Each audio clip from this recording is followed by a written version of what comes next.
Clap. Bonjour, je m'appelle Mel, j'ai 32 ans, je suis représentée par l'agence Contrebande et je suis artiste tatoueuse.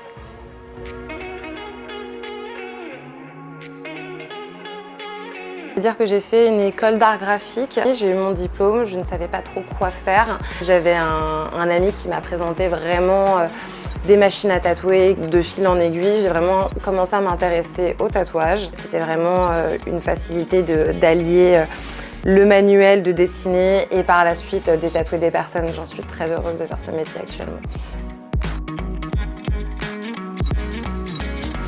Ce qui décrirait vraiment mon travail, on va dire, ce serait de l'art graphique.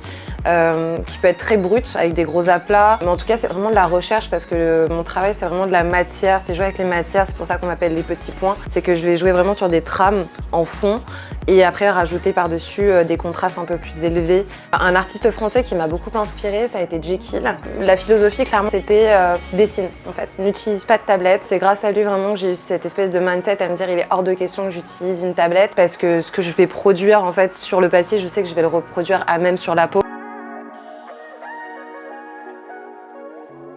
J'ai adoré tatouer le dos de Laura et c'est vrai que moi ma particularité c'est que je fais beaucoup de freehand, c'est-à-dire que je ne dessine pas de tatouage de dessin en amont, je le fais direct à même la peau. On m'avait demandé éclate-toi mais respecte juste ma thématique qui va être végétale et cale autant de petits points que tu veux, tant que il y a un peu de géométrie c'est ok. Et en fait on a fait ça sur 1 an mais le résultat est incroyable. Pour le coup je pense qu'il n'y a aucun dos comme ça, j'en suis très fière et j'en suis très contente. Alors quand j'étais plus jeune, à l'âge de 15-16 ans, j'étais dans l'agence Teen. Je pense que celui qui m'avait marqué, c'était pour la Fédération française de football. On était allé sur les Champs-Élysées, mais on devait hurler et courir et sauter. C'était assez cool parce que j'étais très jeune et on avait vraiment tout âge différent. Et après quand j'ai vu la photo sortir, ouais, j'ai trouvé ça plutôt cool.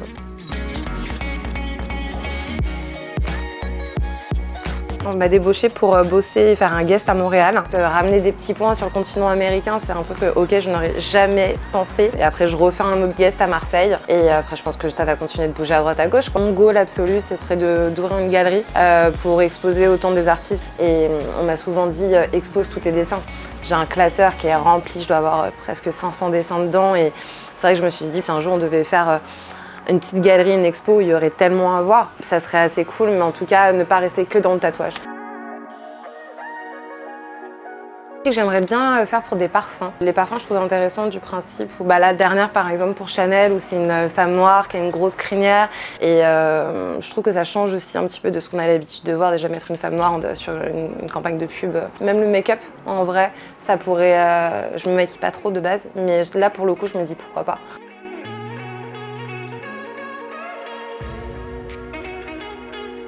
Dessine, mais vraiment mange-toi de la gomme, du crayon. Faut vraiment être même habité par la passion du tatouage.